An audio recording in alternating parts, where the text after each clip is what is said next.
Bien, mis hermanos, vamos a iniciar el libro de Hechos, capítulo 7, versículo 18.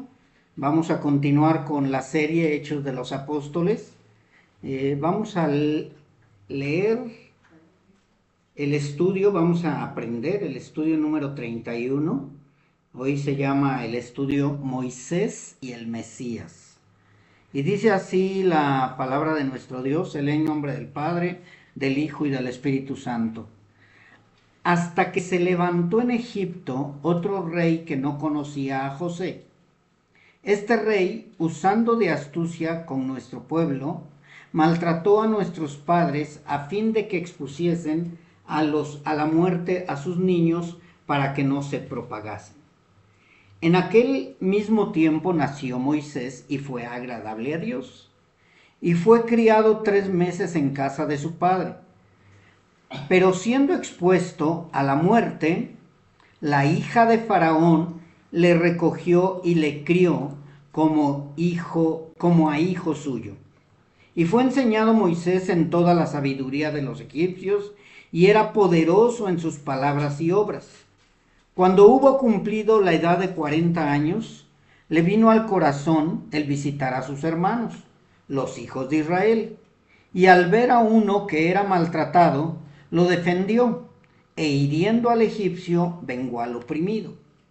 Pero él pensaba que sus hermanos comprendían que Dios les daría libertad por mano suya, mas ellos no lo habían entendido así. Y al día siguiente se presentó a uno de ellos que reñían y los ponía en paz, diciendo: varones hermanos sois, ¿por qué os maltratáis el uno al otro? Entonces el que maltrataba a su prójimo le rechazó, diciendo: ¿quién te ha puesto por gobernante y juez sobre nosotros? ¿Quieres tú matarme como mataste ayer al egipcio? Al oír esta palabra, Moisés huyó y vivió como extranjero en tierra de Madián, donde engendró 2 hijos. Pasados 40 años, un ángel se le apareció en el desierto del monte Sinaí, en la llama de fuego de una zarza. Entonces Moisés, mirando, se maravilló de la visión, y acercándose para observar, vino a él la voz del Señor: yo soy el Dios de tus padres, el Dios de Abraham, el Dios de Isaac y el Dios de Jacob. Y Moisés, temblando, no se atrevía a mirar. Y le dijo el Señor: quita el calzado de tus pies, porque el lugar en que estás es tierra santa. Ciertamente he visto la aflicción de mi pueblo que está en Egipto, y he oído su clamor, su gemido, y he descendido para librarlos. Ahora pues, ven, te enviaré a Egipto. A este Moisés, a quien habían rechazado diciendo: ¿quién te ha puesto por gobernante y juez? A este lo envió Dios como gobernante y libertador por mano del ángel que se le apareció en la zarza. Este lo sacó habiendo hecho prodigios y señales en tierra de Egipto y en el Mar Rojo y en el desierto por 40 años. Este Moisés es el que dijo a los hijos de Israel: profeta os levantará el Señor vuestro Dios de entre vuestros hermanos, como a mí, a él oiréis. Bien, mis hermanos, pues creo que ya ustedes sabemos que este estudio es la defensa de Esteban delante del Sanedrín. Esta historia que está hablando Esteban tiene propósitos, como vimos la primera historia acerca de Abraham. Y ahora esta historia continúa con Moisés. Pero antes quiero hacer un poco de recuento de lo que vimos en el estudio pasado y desde que fue Esteban apresado.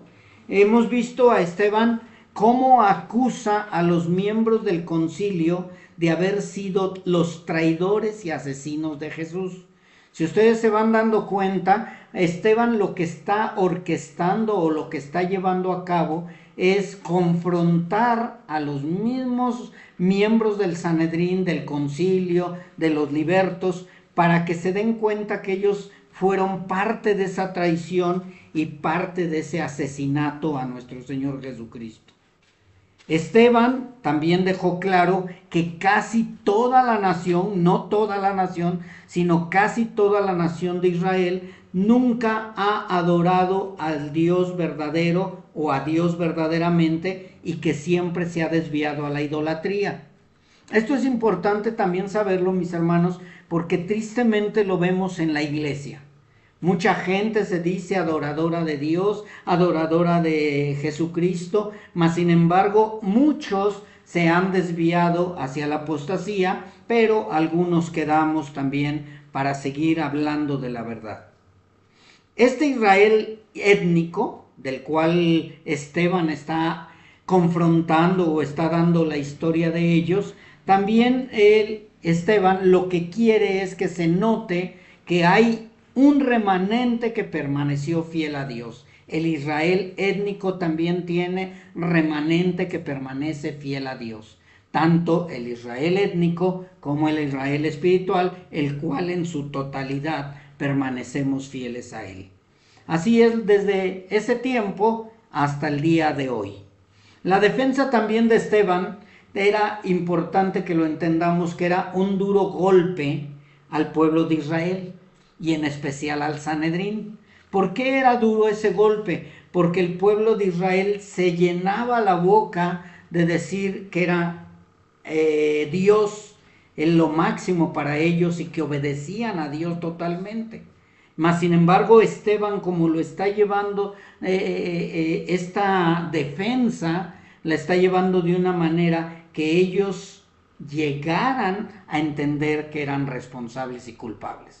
Si nosotros nos damos cuenta también, a nosotros cuando nos inician con el Evangelio, hermanos, cuando empezamos a aprender el Evangelio, ese es el propósito de aquel Dios que decimos creer, en aquel Dios que decimos adorar, que nos vayamos llevando o que nos vaya llevando el Evangelio de una manera que nosotros entendamos que fuimos culpables de la crucifixión de nuestro Señor Jesucristo. Por eso muchos, cuando somos confrontados de saber que no éramos hijos de Dios, que somos culpables de la muerte de Cristo por causa de nuestros pecados, es ahí donde caemos rendidos delante de Dios. Y ese era el propósito de Esteban, no nada más señalarlos como responsables y culpables, sino que a través de esa culpabilidad viniera el arrepentimiento. Eso es el propósito también del día de hoy de nuestro estudio, que nosotros entendamos que somos parte también, no del Sanedrín, pero sí parte de ese pueblo rebelde que no queríamos nada con el Dios verdadero, pero gracias a la defensa de Esteban, gracias a la defensa de los apóstoles, gracias a la predicación del Evangelio, nosotros hemos llegado a ser verdaderos adoradores. Y ese era el propósito de Esteban. Así que la defensa de Esteban era un golpe duro al pueblo de Israel y en especial al Sanedrín, pero también tenía un propósito que era de arrepentimiento y salvación. Por eso era tan importante que esta defensa iniciara con Abraham y no con Adán y Eva. Recuerden que Esteban está defendiendo su postura, defendiendo lo que él predica, pero delante del Sanedrín, delante de los israelitas. Entonces era importante que empezara a partir de Abraham y no a partir de Adán y Eva. ¿Y por qué era importante? Porque a partir de Abraham es donde dio comienzo la historia de la nación de Israel. O sea, a partir de Abraham, si ustedes ven en la genealogía de nuestro Señor Jesucristo, inicia la genealogía con Jesucristo y termina con Abraham. Entonces, ¿qué es lo que el propósito era? Que vieran que Jesucristo nuestro Señor descendía de Abraham y a partir de Abraham venía toda la historia de la nación de Israel. Este punto es importantísimo, mis hermanos, porque así nosotros también, si llegamos a hablar con alguien que defiende el judaísmo o que es judaizante, podemos explicarles que nosotros ya hemos sido libertados o liberados de la esclavitud de la ley, no porque no obedezcamos la ley, sino porque ya no estamos atados a guardar la ley, porque ya hemos sido libertados por medio de Cristo. Pero en el caso de los israelitas, los que no conocían a Jesús o no reconocen a Jesús como el Mesías verdadero, era importante que Esteban hablara cómo a partir de Abraham fue la promesa del Salvador. Y también vamos a ver más adelante cómo también a través de Moisés viene nuevamente la promesa del Mesías o la promesa del Salvador. Esto es importante, mis hermanos, resaltar que la oposición y la rebelión de Israel no es en su totalidad. Nunca fue totalmente el pueblo de Israel rebelde. Recordemos que muchos han sido escogidos para seguir predicando la verdad del Evangelio. Así que Dios siempre se ha reservado un remanente fiel a Él, como hasta el día de hoy, ya sea israelitas étnicos o gentiles, pero Dios se reserva un remanente. Así lo mismo también en la iglesia, aunque todos parecen iglesia, no todos lo son, mas sin embargo Dios se ha reservado algunos y los muchos, como dice la palabra, pues son imitadores, actores o hipócritas, mas sin embargo permanecemos ese remanente que Dios ha escogido. Ahora, también tenemos que aprender por qué Esteban escogió, después de hablar de Abraham, después de hablar del Isaac, de Jacob, de José, por qué continúa la historia con Moisés. Y tenemos que estudiar la importancia del por qué Esteban habla de Moisés. Y de esta manera vamos a iniciar nuestro estudio. ¿Por qué Dios escoge o habla a través de Esteban de Moisés?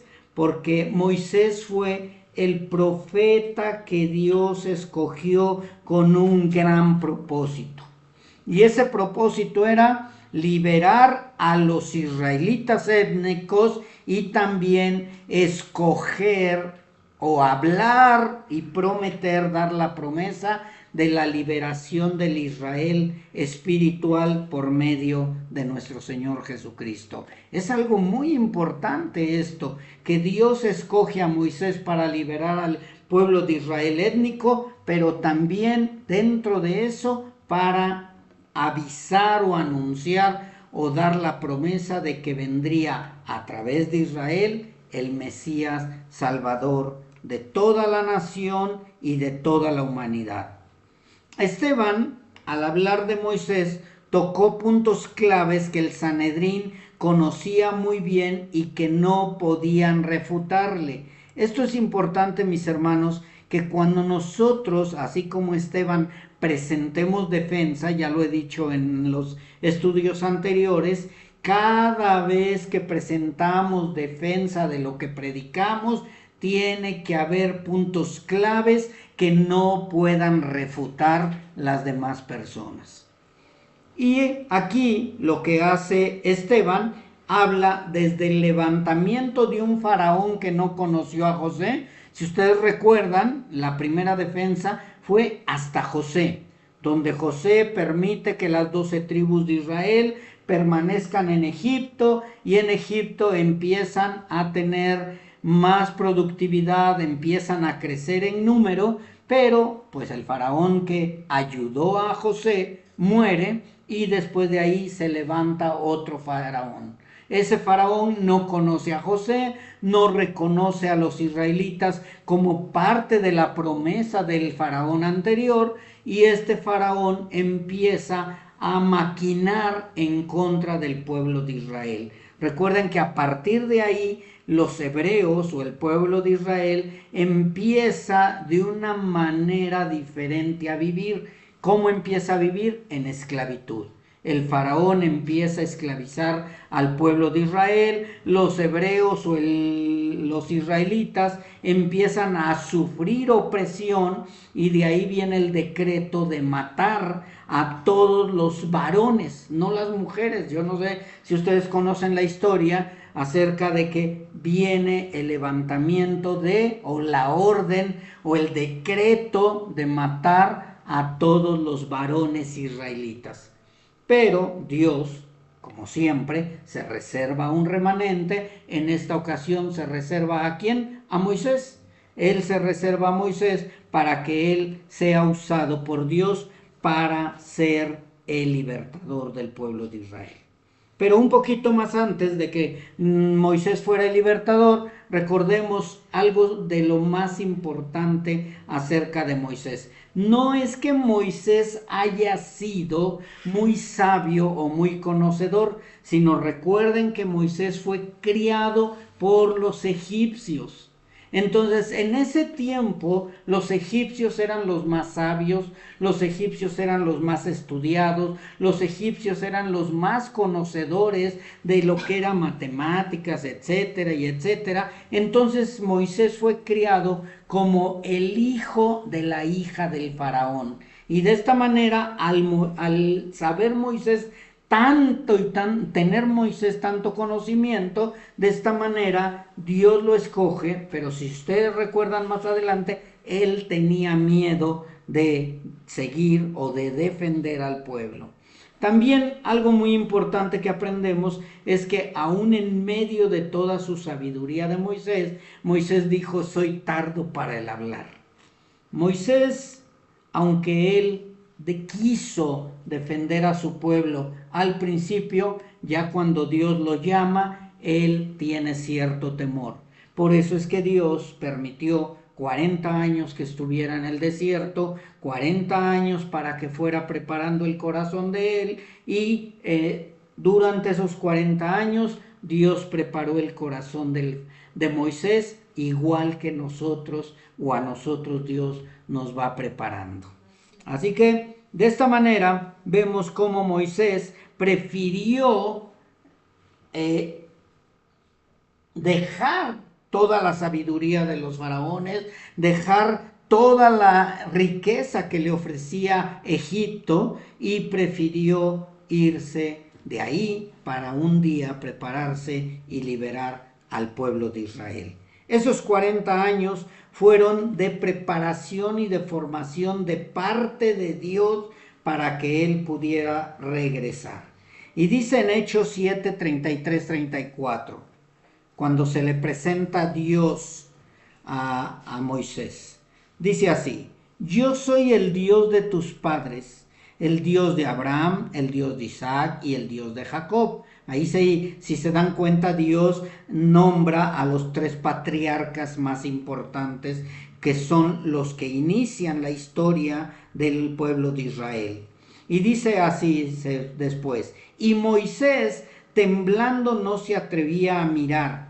Le dijo el Señor: quita el calzado de tus pies, porque el lugar en que estás es tierra santa. Ciertamente he visto la aflicción de mi pueblo que está en Egipto. He oído su gemido y he descendido para librarlos. Ahora pues ven, te enviaré a Egipto. Lo que les decía yo, Moisés estaba muy a gusto en la tierra de Madián, mas sin embargo Dios ya tenía propósitos para él. Lo mismo que en el caso de nosotros, Dios tiene propósitos para nosotros. Yo sé que Dios tiene un propósito para cada uno de ustedes. Y en el versículo 36 dice: o sea, Dios lo sacó, Moisés, lo sacó habiendo hecho prodigios y señales en tierra de Egipto, en el Mar Rojo y en el desierto durante 40 años. Si ustedes conocen la historia, y creo que sí la conocen, Dios llevando a Moisés con Aarón, Dios se presenta delante del faraón, y aquí es importante que Esteban resalta que Moisés hizo prodigios y señales en la tierra de Egipto. Recordemos que no era el poder de Moisés, sino era Dios el que hacía todo esto.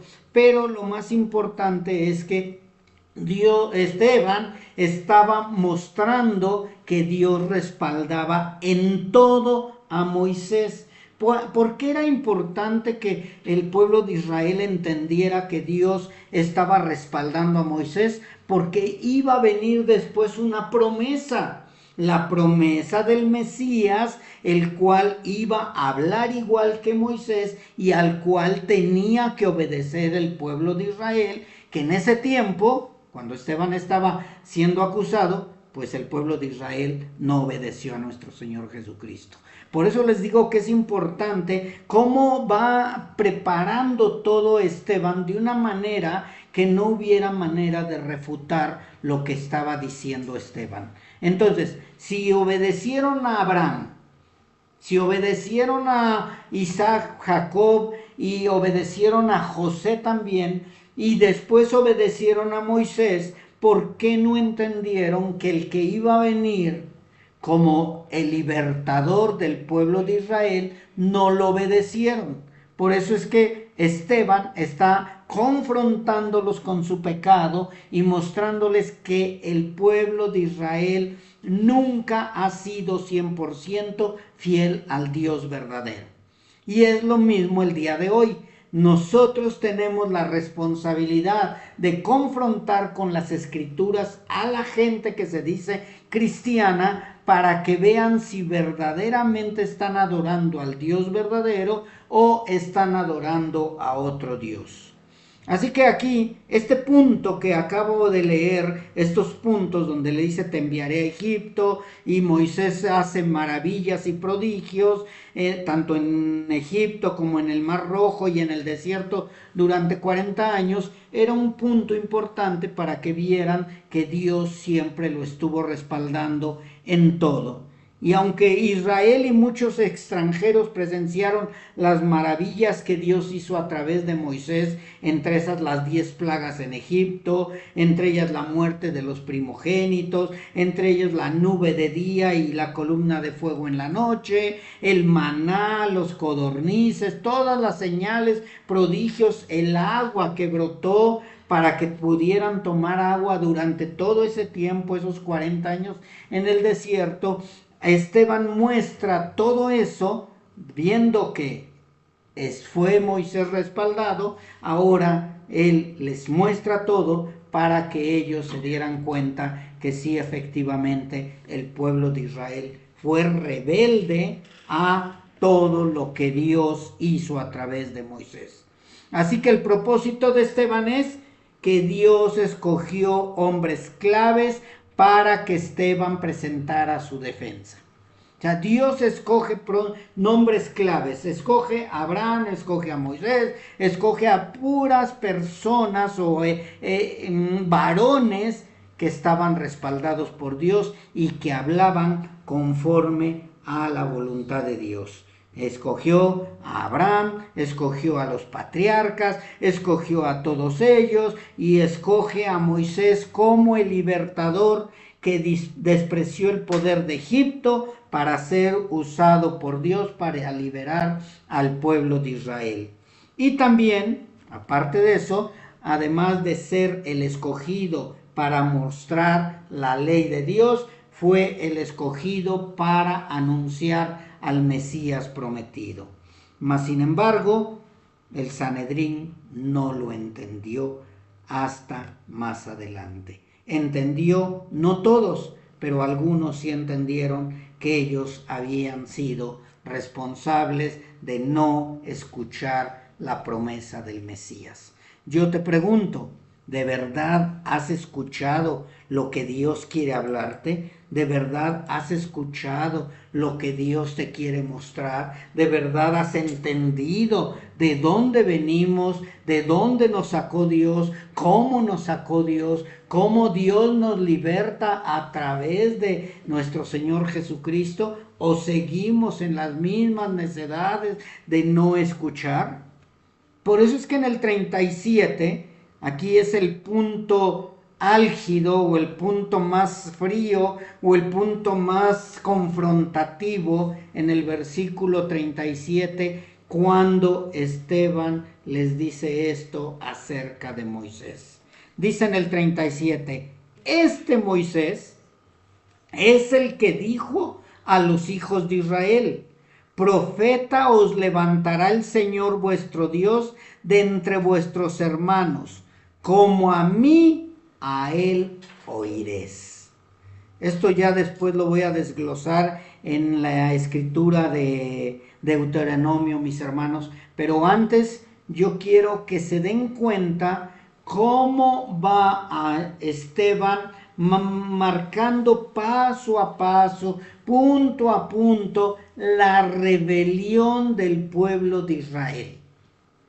Ya van a decir, oiga pastor, pero es que usted nos estaba hablando de que Esteban estaba hablando de los patriarcas y de Moisés y de Abraham. Sí, pero era el propósito. ¿Cuál fue?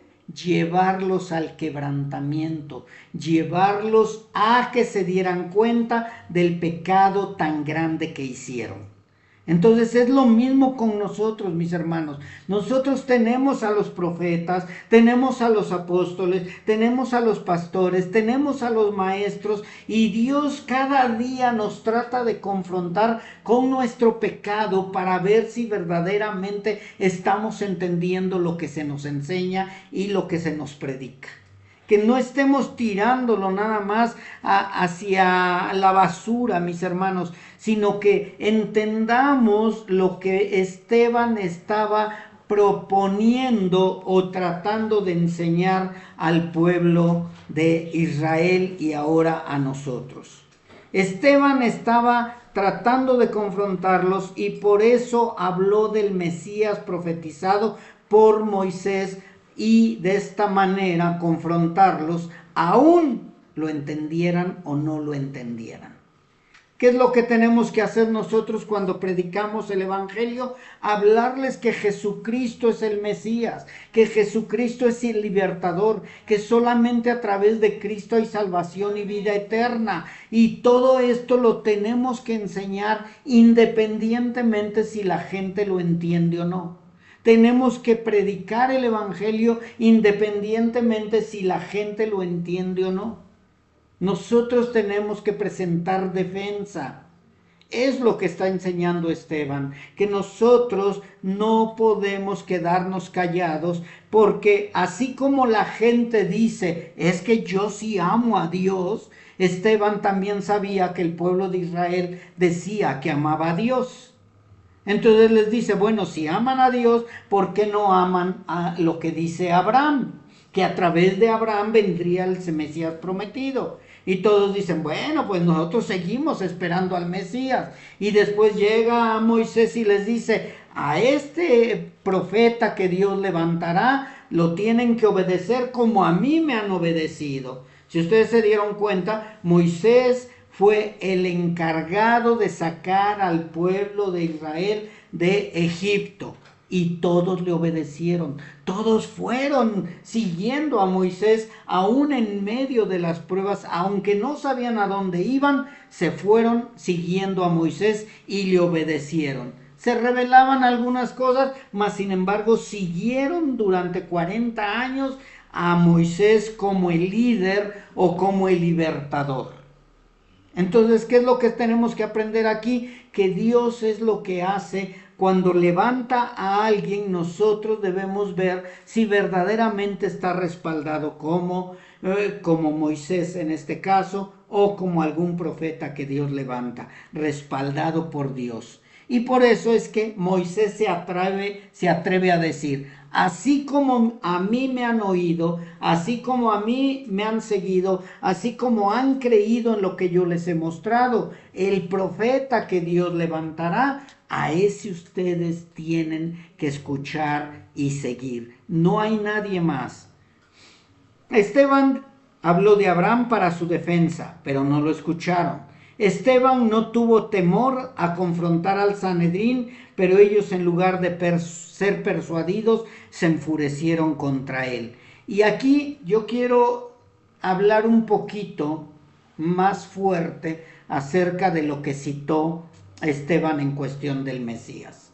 Recuerden que dijo, a él lo tienen que oír, pero ya en Deuteronomio 18, 15 al 19, hay algo más aparte de lo que Dios dijo a través de Moisés y a través de Esteban. El Sanedrín conocía las Escrituras. El Sanedrín sabía de lo que se estaba tratando la defensa de Esteban. El Sanedrín sabía lo que decía Dios a aquellos que no obedecieran al Mesías. Y yo quiero que lo escuches tú y que lo entiendas tú, porque Dios te va a pedir cuentas a ti también. Dice así el 18:15. Profeta de en medio de ti, de tus hermanos, como yo te levantará Jehová tu Dios, a él oiréis. ¿Qué es lo que está diciendo aquí Moisés? Que venía del pueblo de Israel el profeta que iba a ser levantado por Dios. Si ustedes recuerdan la historia de la samaritana, nuestro Señor Jesucristo le dice a la samaritana, la salvación viene de los judíos. No dijo la salvación es únicamente para los judíos, sino dice la salvación viene de los judíos. O sea, nuestro Señor Jesucristo estaba confirmando este punto que acabamos de leer, o este versículo 15 que acabamos de leer, que de la nación de Israel, de los hermanos de israelitas, de la tribu de Israel, pero en especial de la tribu de Judá, iba Dios a levantar a un profeta. ¿Quién es ese profeta? Nuestro Señor Jesucristo. ¿De dónde viene nuestro Señor Jesucristo? Desde Abraham. ¿De dónde más viene? De Abraham, de Isaac y de Jacob. ¿Y de dónde viene después el profeta que Dios iba a levantar? Del pueblo de Israel o Jacob, pero de la tribu de Judá. ¿De dónde viene todo esto? De las promesas de Dios. Entonces aquí nosotros entendemos esta profecía cuando dice que de los judíos viene la salvación. Y ya después en el versículo 16, que es el otro de los más importantes, todos estos son importantes, dice, conforme a lo que pediste a Jehová tu Dios en Horeb el día de la asamblea, diciendo, no vuelva yo a oír la voz de Jehová mi Dios, ni vea yo más este gran fuego para que no muera. Si ustedes se dan cuenta, aquí Dios le estaba cumpliendo la petición al pueblo de Israel. O sea, dice Dios, bueno, ok, ya no me quieren oír a mí, porque cada vez que yo hablo, a ustedes les da terror, les da temor, ustedes ven que tiembla la tierra, ustedes ven que se oyen truenos y hay fuego y que mi voz es muy poderosa, y ustedes ya no me quieren escuchar. Para aquella gente que diga, oye, pero ¿por qué Dios ya no se manifiesta como se le manifestaba a los israelitas allá en el monte Sinaí? ¿Por qué ya no Dios se presenta como una nube o como fuego consumidor? ¿Por qué Dios ya no se presenta como una zarza ardiente? ¿Por qué Dios ya no se presenta como antes se presentaba? ¿Por qué ahora ya no? Y nosotros podemos dar este versículo. Porque el pueblo de Israel tuvo miedo. Porque el pueblo de Israel ya no quiso escuchar palpablemente o físicamente a Dios. Y dijo, tenemos miedo. Y le decían a Moisés, mejor tú ve, que Dios te hable a ti y ya mejor después tú nos transmites lo que Dios te dijo a ti. Entonces, ¿qué es lo que vemos? Que el 16 y el 15 se entrelazan. Dios cumple la promesa o cumple el capricho que estaba pidiendo el pueblo de Israel. ¿Y cuál era el capricho? Ya que no nos hable Dios, mejor que nos hable Moisés. Y ya después Dios le dice, dile al pueblo que yo ya no les voy a hablar, ok. Ya no voy a venir yo, pero voy a levantar profetas a los cuales van a tener que oír. Pero voy a levantar un profeta exclusivo para la libertad de todas las naciones y del pueblo de Israel. O sea, si ustedes van dándose cuenta cómo Dios fue orquestando todo y Esteban lo fue confrontando al Sanedrín para que se dieran cuenta que lo que Dios hizo no lo hizo porque nada más se le ocurrió, sino porque el mismo pueblo de Israel ya no quería escuchar la voz estruendosa de Dios. Y dice así, ok, le dijo así de esta manera, dice, conforme a lo que pediste a Jehová tu Dios en Horeb el día de la asamblea, diciendo, no vuelva yo a oír la voz de Jehová mi Dios, ni vea yo más este gran fuego para que no muera. O sea, ok, ustedes lo pidieron, yo voy a mandar un profeta al cual deben de oír. Y el versículo 17 dice, y Jehová me dijo, está hablando Moisés, han hablado bien en lo que han dicho. Profeta les levantaré en medio de sus hermanos como tú, y pondré mis palabras en su boca, y él les hablará de todo lo que yo mandare. Si ustedes se dan cuenta, Dios dice, ok, está bien, ellos no me quieren escuchar, dile al pueblo de Israel que ellos están pidiendo eso, pues yo les voy a levantar un profeta de en medio de sus hermanos, y pondré, esto es muy importante mis hermanos, dice, y pondré mis palabras en su boca, y él les hablará todo lo que yo le mandare. No sé si recuerden que ya toqué este punto en estudios anteriores, donde nuestro Señor Jesucristo siempre dijo, yo no hablo de mí mismo, yo hablo de lo que el Padre me ha dicho que les hable a ustedes. O sea, nuestro Señor Jesucristo era el profeta que Dios prometió. Nuestro Señor Jesucristo no habló de él mismo, sino habló lo que el Padre le estaba enseñando o mostrando. Nuestro Señor Jesucristo no cambió el Antiguo Testamento. Nuestro Señor Jesucristo no dio otra nueva ley. Nuestro Señor Jesucristo habló lo que el Padre le dijo y lo que ya estaba escrito en la ley. No hay más. Si nosotros nos damos cuenta, todo lo que nuestro Señor Jesucristo está escrito en la Biblia.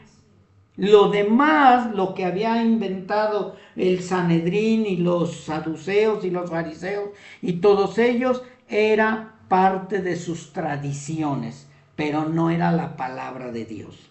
Y el 19, creo que este es el que te debería de hacer temblar, mi hermano, mi hermana, porque el 19 es el más confrontativo, no nada más para los israelitas, sino es el más confrontativo para todos nosotros. Porque dice, más a cualquiera, no está, aquí ya no habla del pueblo de Israel, está hablándole a todos. Dice, más a cualquiera que no oyere mis palabras. ¿Quién está hablando? Dios. Las palabras de Dios, no la palabra de Moisés, no es la palabra de Jesucristo, es la palabra de Dios.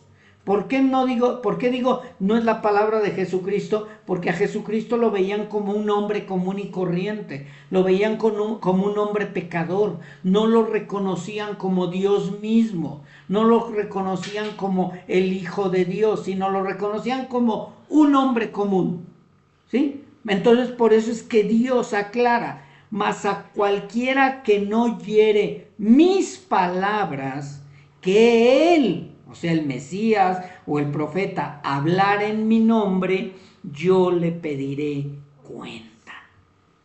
Por eso es que nosotros recordamos un poco acerca de los libros que serán abiertos en el día del gran juicio, en el juicio del gran trono blanco, y recordamos que ahí van a ser abiertos los libros y cada uno será juzgado conforme a esto, mis hermanos. Conforme a esto, si tú no escuchaste al profeta que Dios envió, que es nuestro Señor Jesucristo, si tú no obedeciste la palabra que nuestro Señor Jesucristo dijo, porque no era la palabra de nuestro Señor Jesucristo, sino era la palabra del Padre, si tú no entendiste, no escuchaste, no le hiciste caso de todo lo que Él habló y habla y sigue hablando en nombre de Dios, dice, yo le pediré cuenta. Dios te va a pedir cuenta. Por eso, mis hermanos, tanto los que van a estar en el trono blanco, en el juicio del trono blanco, y los que vamos a estar en el tribunal de Cristo, todos vamos a ser llamados y Dios nos va a pedir cuenta de todo. De todo.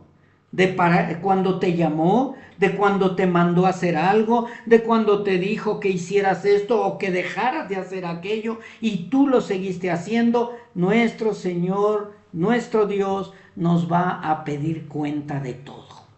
De todo.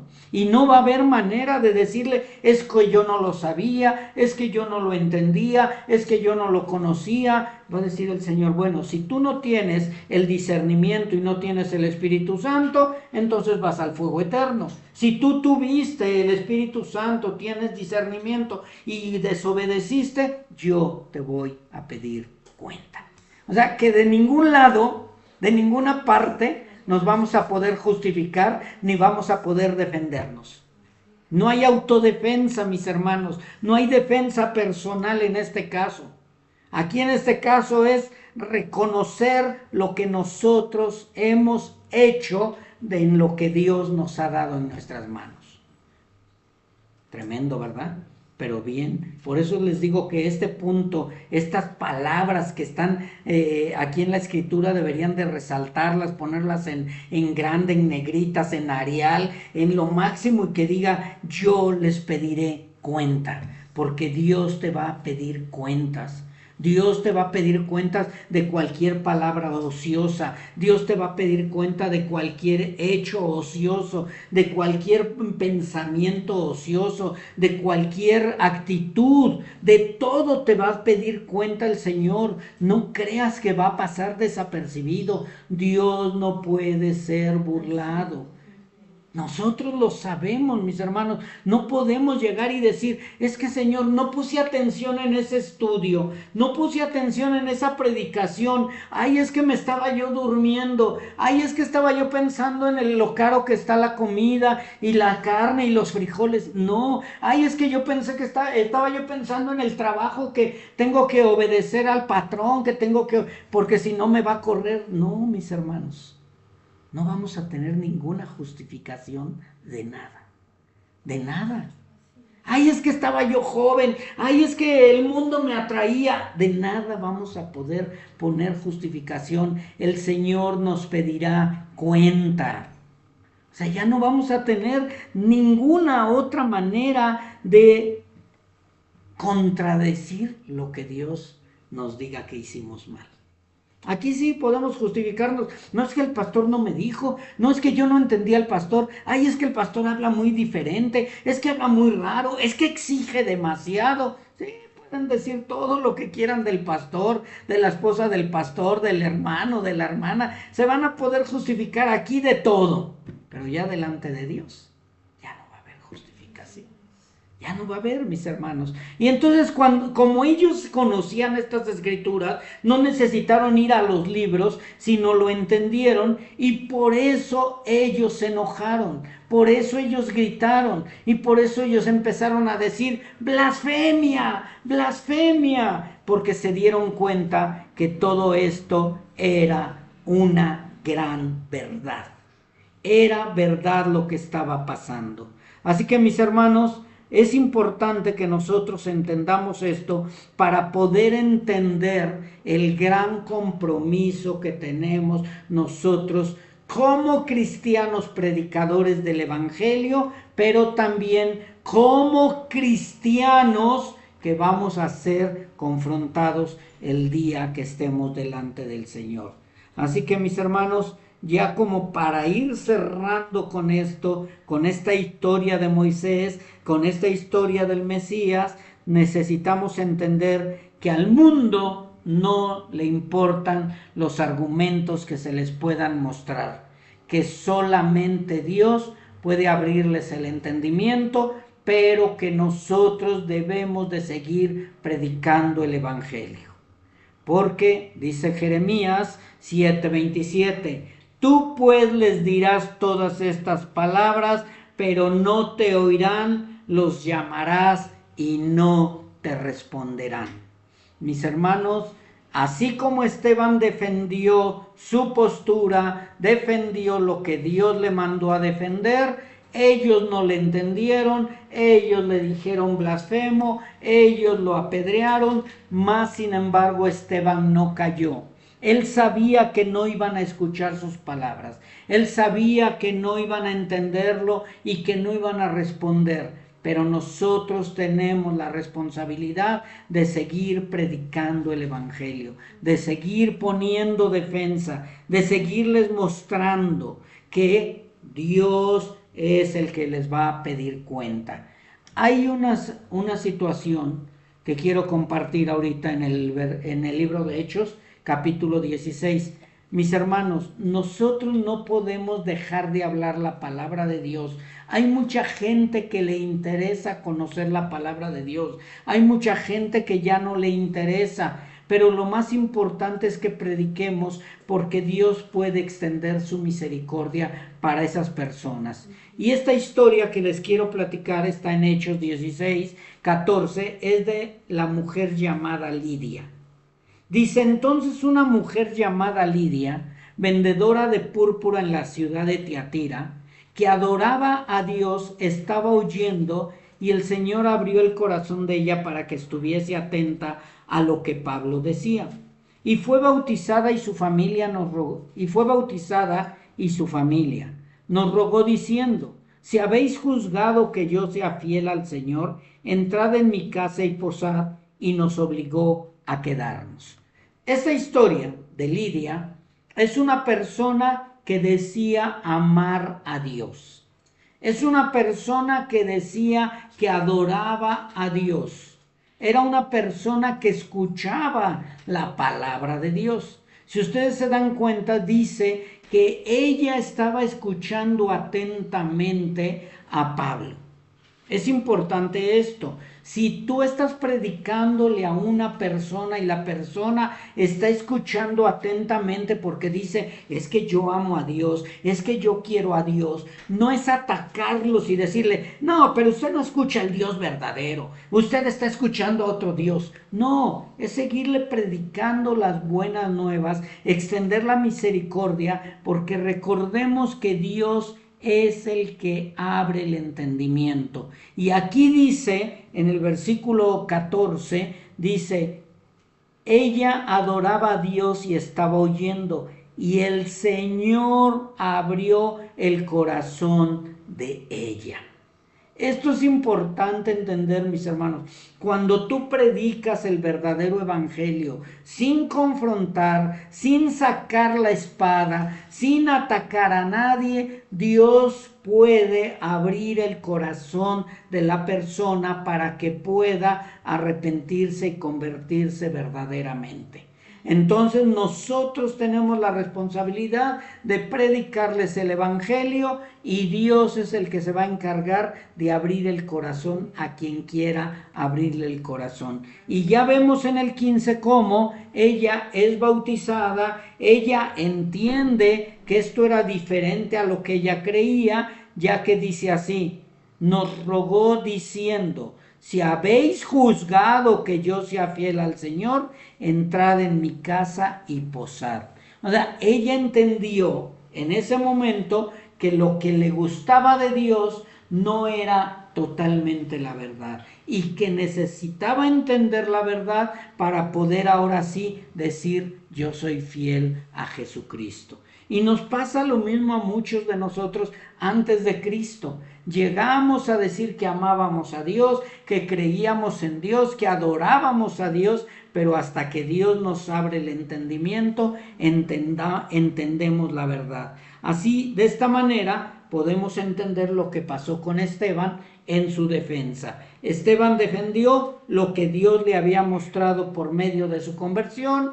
Esteban estaba lleno del Espíritu Santo y lleno de fe. Esteban no titubeó ante los sabios del Sanedrín. Esteban tenía una sabiduría más allá de la sabiduría humana, y Esteban guió al pueblo de Israel, o al Sanedrín en especial, para que escucharan la voz de Dios. Pero Esteban no esperaba a que se convirtieran, sino Esteban esperaba en la misericordia de Dios para que abriera el entendimiento. Así que Esteban estaba totalmente convencido que el Dios de Israel era el mismo Dios que envió a su Hijo, el cual le pediría cuentas a todo, en especial a los judíos y a los que le han rechazado.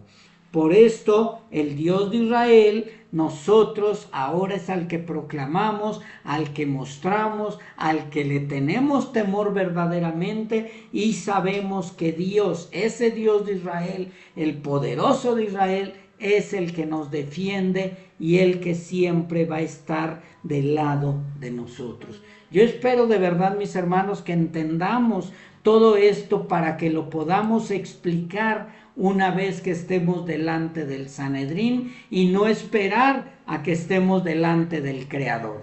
Vamos a orar, mis hermanos.